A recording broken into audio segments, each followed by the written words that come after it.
Assalamualaikum, this is Sajad Haider from tutoria.pk, your Pakistan Studies on Screen Instructor। हमने अपने पहले chapter में ideological basis of Pakistan यानी पाकिस्तान की नजरियाती असास के बारे में पढ़ा। अपने चैप्टर 2 में हमने मेकिंग ऑफ पाकिस्तान यानी कयामे पाकिस्तान का जिक्र किया। चैप्टर 3 में हमने लैंड और एनवायरनमेंट यानी पाकिस्तान की जमीन और उसके माहौल के बारे में पढ़ा। आज चैप्टर 4 में हम हिस्ट्री ऑफ पाकिस्तान यानी तारीख पाकिस्तान के बारे में पढ़ेंगे। आपने किसी ट्रिप पर जाना हो तो आप पहले से उसकी सारी प्लानिंग करके रखते हैं, या आपने एग्जाम्स देने हो तो आप उसकी प्रिपरेशन करके रखते हैं। इसी तरह जब आज़ादी के दिन करीब आ रहे थे तो कुछ ना कुछ प्लानिंग तो करनी थी कि किस तरह पाकिस्तान को चलाया जाएगा। इसी प्लानिंग में सबसे पहली चीज जो आती है वो कॉन्स्टिट्यूएंट असेंबली का बनना है।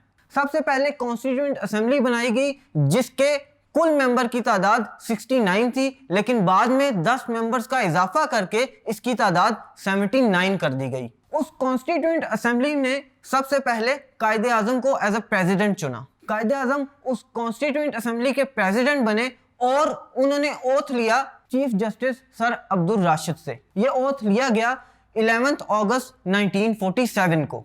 जब प्रेसिडेंट बना लिया गया तो उसके बाद बारी थी स्पीकर की। जिस तरह सेनेट में एक स्पीकर होता है, नेशनल असेंबली में एक स्पीकर होता है और प्रोविंशियल असेंबली में भी स्पीकर्स होते हैं जो कि सेशन को मॉडरेट करते हैं, तो इसी तरह का एक स्पीकर उस कॉन्स्टिट्यूएंट असेंबली में भी चाहिए था जो सेशन को मॉडरेट करे। तो सेशन को मॉडरेट करने के लिए मौलवी तमीजुद्दीन को एज अ स्पीकर चुना गया जो कि कॉन्स्टिट्यूएंट असेंबली के पहले स्पीकर बने।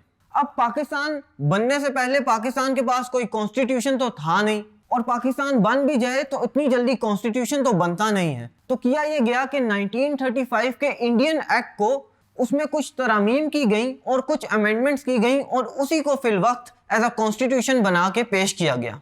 इसी तरह एक फेडरल सिस्टम लॉन्च किया गया उस कॉन्स्टिट्यूएंट असेंबली के अंदर या उस 1935 के इंडियन एक्ट के अंदर, और उसी के अंदर कॉन्स्टिट्यूएंट असेंबली का पहला इजलास हुआ जिसमें यह तय किया गया कि पाकिस्तान के एडमिनिस्ट्रेटिव पर्पसेस या पाकिस्तान को एडमिनिस्ट्रेटिवली किस तरह चलाया जाएगा। Thank you.